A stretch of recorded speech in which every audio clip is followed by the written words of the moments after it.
Thank you for welcoming me back. I was surprised when I looked in my calendar and I realized it has been 7 years since I've been at Home of Truth. And so, for those of you that are new, whether you're new online, sitting comfy in your home, or whether you're new in this room right here, what this is a home. Home of Truth is a spiritual home.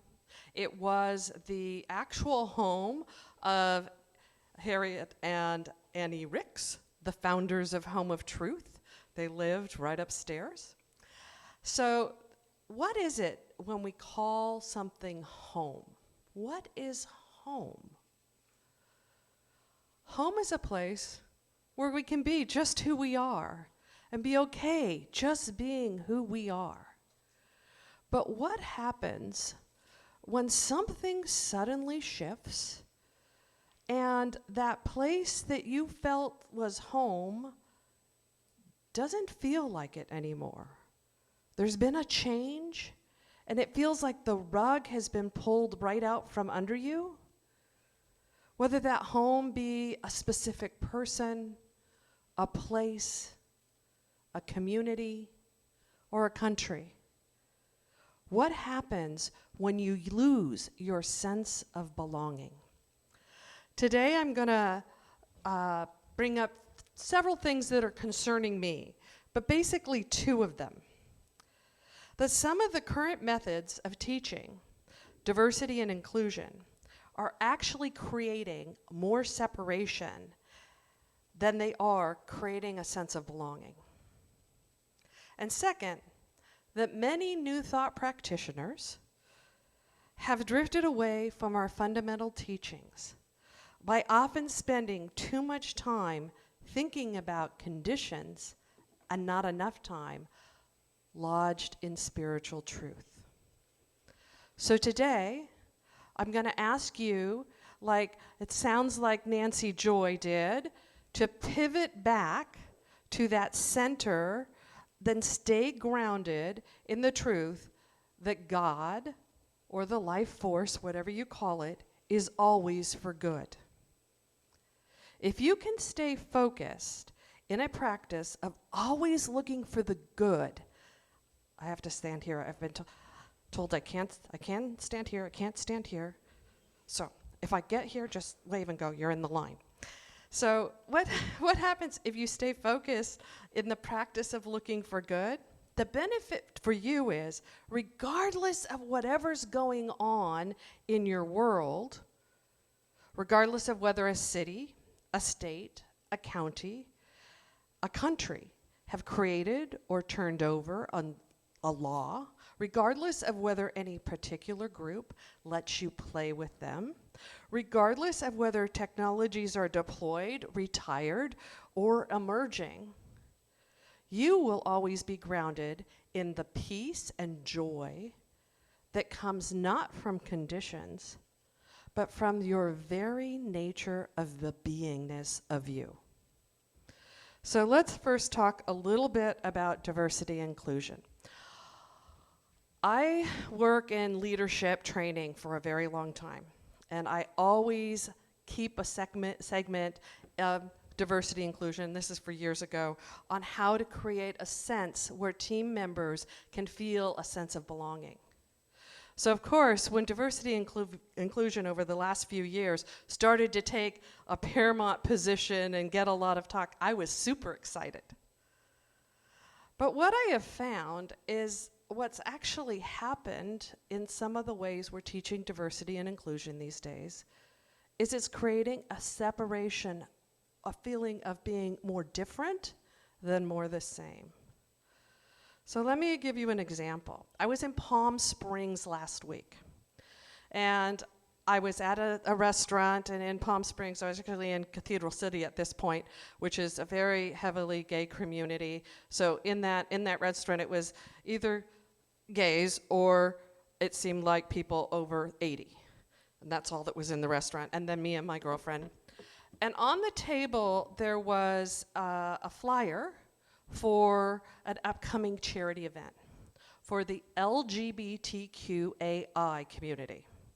Now, I knew what LGBTQ was, but AI I work in technology, and so that means artificial intelligence, where I come from. And I wasn't quite sure that that's what they were talking about. So I went to the table next to me. I was just sitting there. There were really close tables. We'd been talking about how good the biscotti was and whatever, and I leaned over to the gentleman next to me, and I said, "What is AI?" And he says, "I don't know." And he turned to the other three gay gentlemen sitting with him and said, "What is AI?" And one of the guys said, "I'm not sure, but I think they just add another letter every year." And so we all just laughed, and then we looked it up on Google. And for your information, if you didn't know, the I is intersex, and the A is asexual. And it's actually LGBTIA is the way it's normally said. So there was a typo on the flyer. But what I want to make as the point is, when I looked up to see what the A and the I stood for, I went to the UC Davis Center for LGBTQIA Studies. There were over 100 words to define characteristics. Now here's the thing. It is natural for humans to want to be with similar people. It's what we do. Lesbians like to be with other lesbians. Gays enjoy the company of other gays.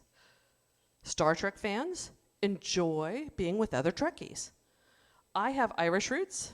I like going to Celtic festivals. But what's the problem with this? Is we start to define all of these characteristics. Now, when I go to a Celtic festival, do I expect you to understand why I like watching men and women in kilts throw telephone poles called the caber? No, I don't expect you to understand that, right? What we really want, and we're defining all these words, which is really defining more ways that we are different, because we're trying to define who we are by characteristics. But that's actually creating more division and more definition of how we are different than how we are the same. And what is it that we really want? We want a sense of belonging. Does having a specific word characterize you, make you feel you belong more? I say probably not. What makes you feel you belong is when you feel you are loved.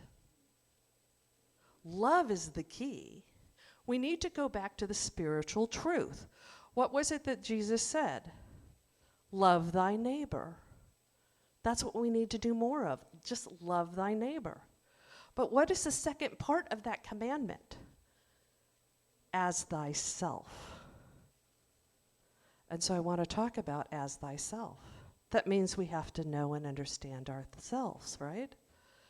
And in our effort to define all these characteristics, what we have created is a world where people are afraid to be themselves because they might use the wrong word and offend another.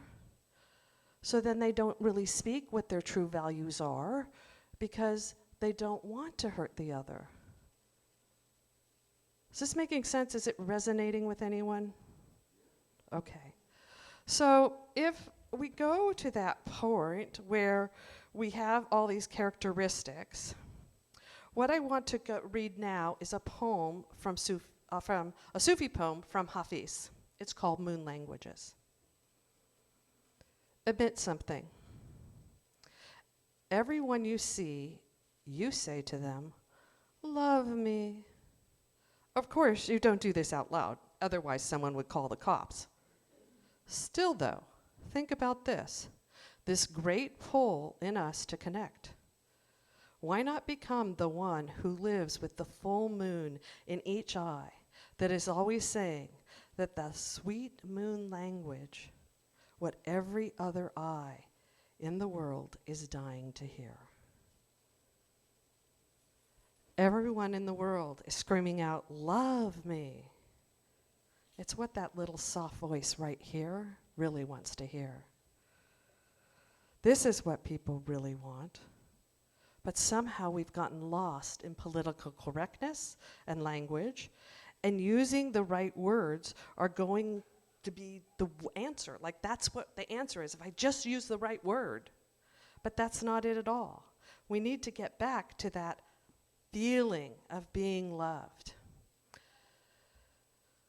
The problem with everybody feeling that they can't really speak what they are saying because they don't know that the right words is they feel like they might be misunderstood or even be canceled.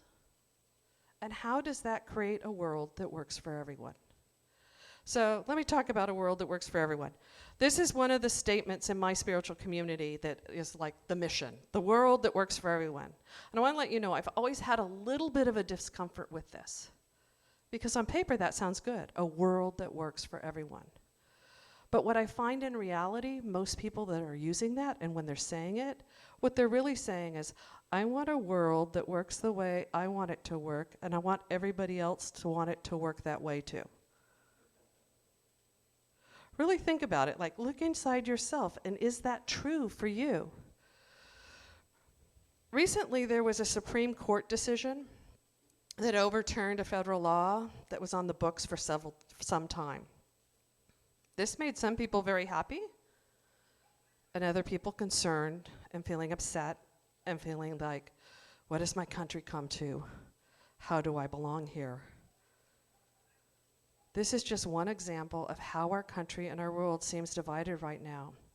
And you might be thinking, how or what do I do to solve this situation, to fix this condition?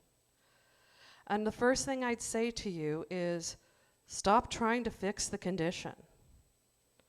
As I said above, focus on the possible good intentions of any unwanted condition.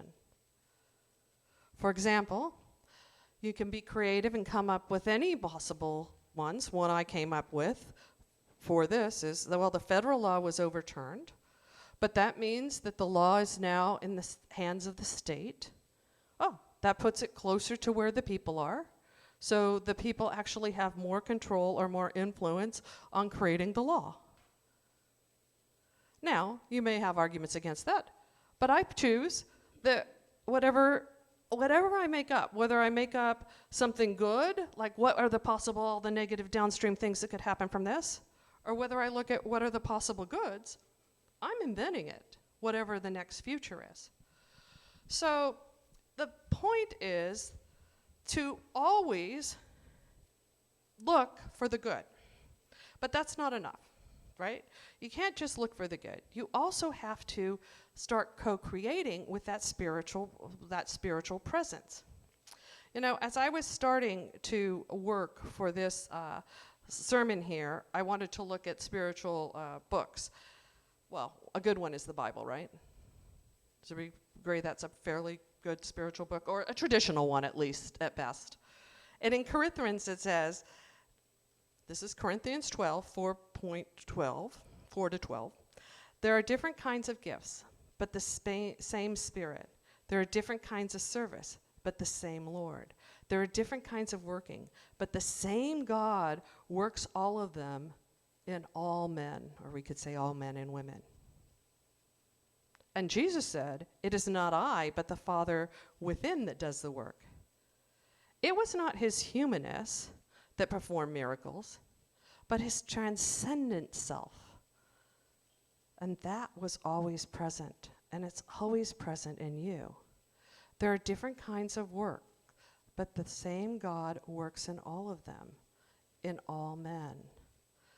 The next time you're worried about a world situation, it is important to remember two things. The same God that is in you is the same God that is in the person who is making the decisions or doing the things that is making you uncomfortable. There are different kinds of work, but the same God works in all of them, in all men. And more importantly, your mind is constantly co-creating with that God. Thus, why it's important to always look for the good. Another spiritual book I picked up because I knew I was going to be at Home of Truth. This was written in 1904 by Annie Ricks Miltz, the founder who lived in this home. And I just want you to hear the first pages of her first lesson. As with our mental eyes, we look forth over the world and consider its people and what they are living for and what they are most earnestly desiring, we find that all mankind have one common pursuit. And all are desirous of one thing, and that is happiness. No matter by what name they are calling their desire, whether that be power, honor, riches, health, peace, love, knowledge, everyone and all can be summed up and brought under the name happiness. Not only does everyone pursue this happiness, but everyone at some time believes they can have it. And at all times, he believes that he has the right to have it. Some think they have ceased to look for happiness, and the word seems too large for them. But there is one word that represents what they think they can have here and now, and that is satisfaction. Oh, to be satisfied, they cry. Oh, to be at rest. Yes, it's true. All can have satisfaction. But may we be passively, quietly satisfied? But is it our right and our privilege to be happy, active, joyous, here, now, with not a sorrow to mar our joy, not a thing that can interface with the happiness? In other words, we can enter into eternal, unchanging bliss now, in this time. It is right for us to do so and to believe so.